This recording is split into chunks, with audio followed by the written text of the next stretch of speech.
Hello everyone, Hawky here, back with another Sword of Convallaria video. So let's talk about the new Spiral Destinies mode essentially. So new beacon for Heroes Quest Chronicles. So it's a new challenge in Spiral Destinies. There's not really any story, it's just a bunch of battles, and I'll jump into my run. So we access it from the old Spiral Destinies, and it does cost 2 keys total to go through everything.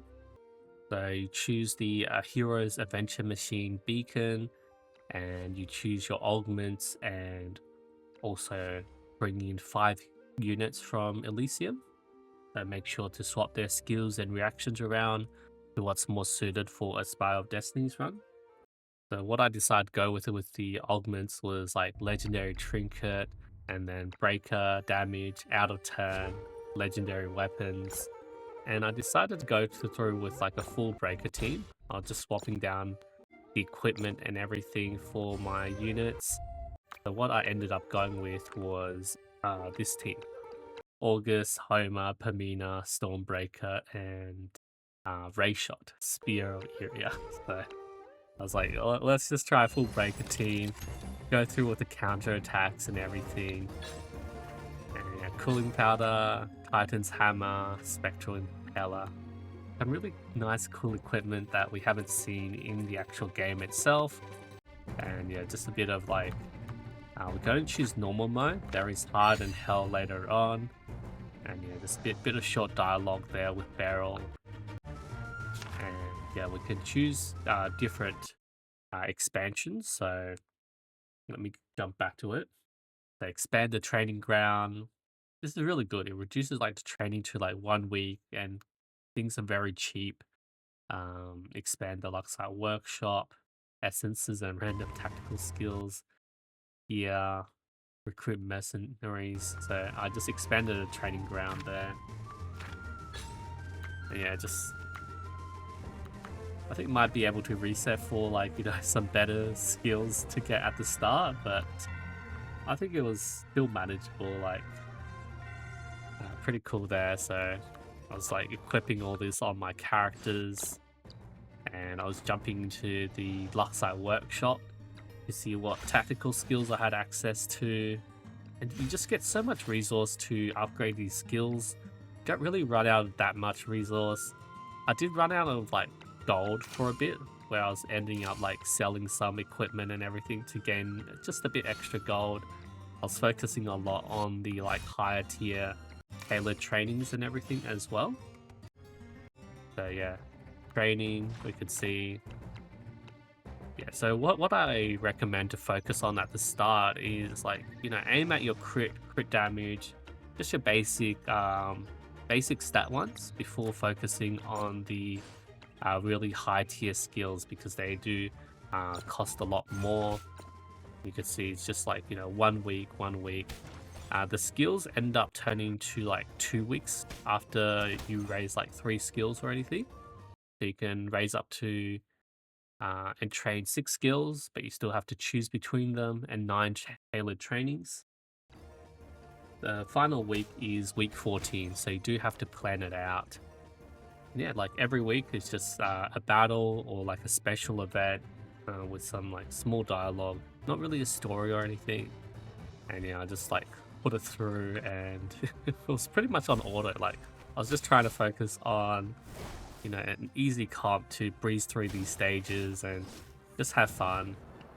Yeah, it was just pretty straightforward. Just, watch them counter attack. Olga's just wiping things out. The mean is amazing. Stormbreaker's like spinning attack, right? And then after each battle, we get like a bunch of resources, more tailored training stuff here, and we also look at getting the LUXITE essence, North Mountain LUXITE, and some gold as well. So a lot of resources to keep us going. Also with the essence and everything, you can use it later on to buy stuff from like a trade shop. So I'll show you guys. So yeah, there's nothing really to the rest of the map. Like it's just basically whatever you upgraded, training, tailored, and then the LUXITE workshop. That's it. So yeah, just learn a bunch of skills, and then elite quests are more harder difficulty stages. And I was just upgrading a bunch of this. You can just save that and not upgrade if you're not really using any tactical skills at all. And yeah, just like put my units on the stage, let the order out. Yeah, it's pretty like hands off, right? I felt my units were like, you know, just really strong and just brute force through these stages, especially with the amount of like tailored training that we have. Yeah. And then like these maps are like basically reused maps from like the store and everything. Yeah. A lot of these tailored trainings are pretty cool and just awesome to stack up all these abilities and like buffs and everything to your units, and then just push them back into training. The stage rewards also give you like equipment and weapons as well, so no need to worry too much about that. And you also come up with stuff like these adventure events, so you could choose that instead of a normal quest, and it's just a bit of a like a side story, and you choose which one to get, like some essence or gain an epic weapon. I was like, yeah, let's just get some weapons. You can choose between like gold and like essence. It just gives you a choice between the resources. So I don't know, similar to like a roguelike. And here's another one: accept his surrender, gain plenty of funds, some essence. Refuse to surrender, gain funds, essence, and epic weapon.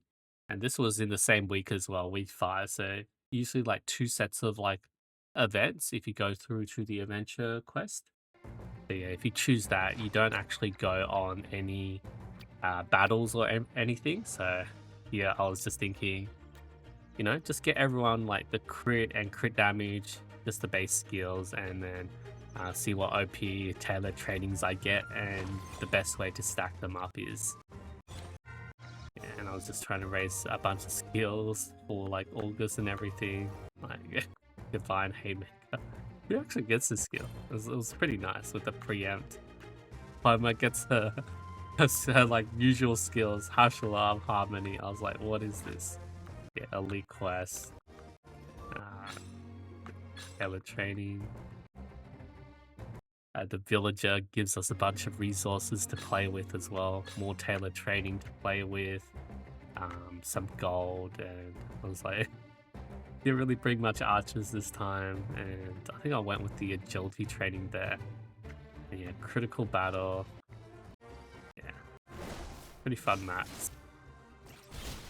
Just use Hush Alarm on the spot, and yeah, just pretty much just brute force auto through these stages. I'm sure it'll get harder with the harder difficulties, but the early ones, I think there's not much to really say about them. There's also, you know, our usual merchants, so you can buy these equipment with gold, and later on you can buy it with essence as well. So there'll be like a trade event. It costs like 5,000 essence for each weapon. So I was like, in here I was just like lacking some gold, and I decided to just sell a bunch of stuff and buy equipment that I need, because at this stage I just didn't have much equipment on my units. So yeah, I was just contemplating what to discard, and I was like, Harsh Alarm's useless in auto. She doesn't use it that well, and yeah, just switch stuff around. But buy the hammer, and I was like, wait, Pamina uses spear. So just gave it to August. Stormbreaker gets the Titan hammer. That was kind of a bad decision because he kept losing health every spin, right? Attack on the bandits, and then they bomb the stage, and yeah, just a lot of mobs to clean up. So I think, like, you know, really some big AoE units will be really fun on these stages as well. Bring Kavara, bring SP Rawia. Yeah, just like standard mobbing the stages. Yeah.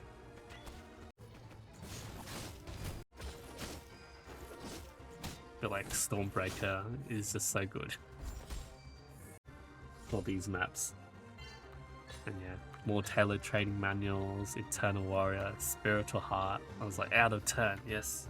Go straight for the out of turn, crit damage and everything. And then jumping into week 9, this is where we use up another key. So this is the second key for this mode. 540 EXP, you know, not really that much, right? So week 9, there's adventure quests, and then we can just take resources. I just took gold there. There's another one here with the and yeah, just a story. Ingredients, the one to do the dark cuisine, plenty of funds. And I was like, yeah, just get some gold. I was just really low on gold and everything. And week 10, it came up with this day of trade, so you can experience different trade events. So I chose that, see what there is to it. Beyond embarrassing. Yeah, so what's the match? I was like, just give me more money. And okay, Fakel, okay. And we can go to the market and buy resources at the trading post. It's pretty cool, like. But I was like, I don't really want like a rare weapon. I can't believe they're still giving out rare weapons on week 10. So yeah, nice shop. So all these tailored trainings. I feel like the lower tier tailored trainings are very underestimated. Like the big ones are really cool, but you don't have the gold or the resources to get like all of the really high tier tailored training. So you might also want the lower tier, and this is what I said about we can buy weapons and everything using the essence. So maybe I should have saved some of this before raising up a bunch of tactical skills and everything. And I was just checking each of the equipment, like what sort of skills it has. And yeah, this is where we just buy essence. Okay. Yeah, so I just chose the Lancer Pamina Sacred bow for Homer, just get that extra crit there. And in the shop, I was buying the move enhancement. I was like, we just want extra move, and yeah, I think that's what my team is missing. So yeah, just raised up a bunch of skills, and yeah, I did get like the act again for like doing like crit damage and gain a dodge after doing crit and stuff, so that was pretty cool. Yeah, act again there. I was like, maybe on Stormbreaker, give her move enhancement. And also just keep in mind my gold, like 3.1k, and I was just exploring like what different skills I can get with my units, and yeah, just re-gearing them. And yeah, just changing some of the skills around. Yeah, I was just finalizing my training for my units for the final battle, and I was thinking, what skills should I get? Like final battle is on week 14. I was like, maybe get the energy one, and Pamina. Yeah, give her the energy and HP one as well. I shouldn't have done that. I was like, I thought Stormbreaker would get a skill after the 2 weeks, but yeah, that was a bad decision there. And then give Homer give the allies, 2 allies move 2. And I was like, Amina probably needs like some more damaging skills, so I was thinking of keeping a counterattack slash, or just going with that skill there, the pursuit. Week 14, final battle. So this is the last week, a big battle against the boss. Still had 6k gold, so yeah, mightiest hero. And oh, August 101, right? That's how we play this. But yeah, I just chucked everyone on, and I was like, wait, we can bring 6? I didn't even raise a 6 unit. I was like, I'll just throw in like the angel in. I can't believe they had like Chinese names still. Yeah, Ray Shot just doing a bunch of damage there. And then the preempt attacks. I'm bird. Yeah, I was just playing this on auto. I was like, I got 18 backtracks here. So if I just fail an auto, I'll just backtrack and change it to manual. And yeah, just see how this goes. Might need to manual like if it was like a harder difficulty or something. But yeah. It's like it's still going fine, and yeah, Homer tends to heal a lot more than like doing damage because I don't have like a proper healer.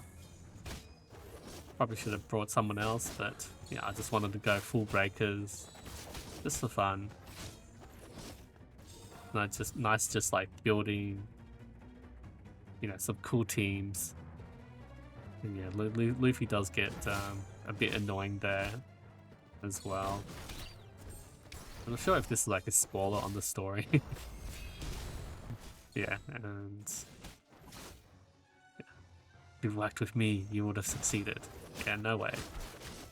Don't break it to spinning. Cabina going one-on-one with August there. Chessboard. Don't break it died.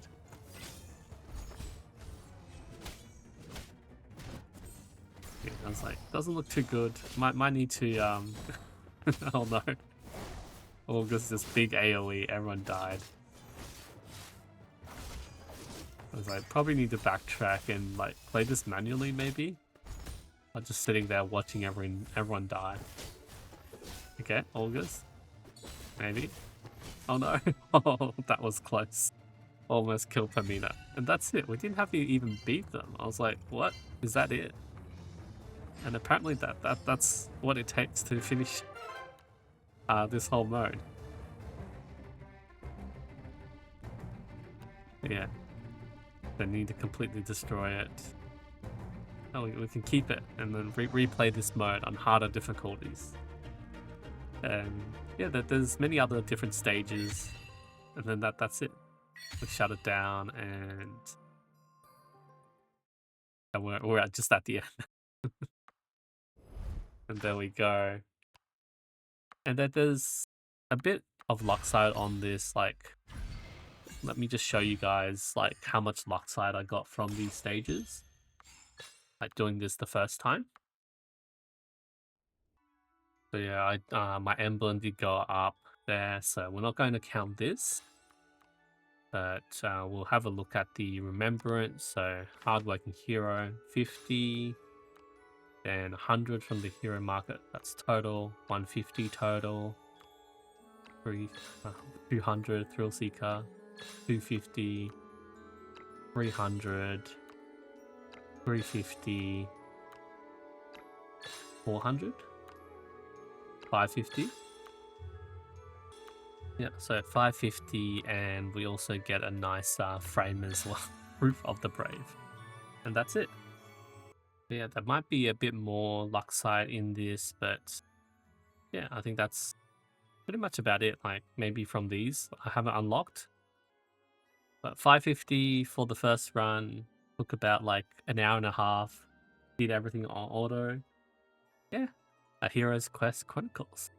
I think that's pretty fun. Just something to play on the side, and it's not as time consuming as our usual Spiral Destiny runs. I mean, the element route does take an hour, but it's mostly for knowledge, so yeah. Alright, what did you guys think of this mode? Did you guys enjoy it? Did you have fun building OP characters? Let me know, and I'll see you guys next time.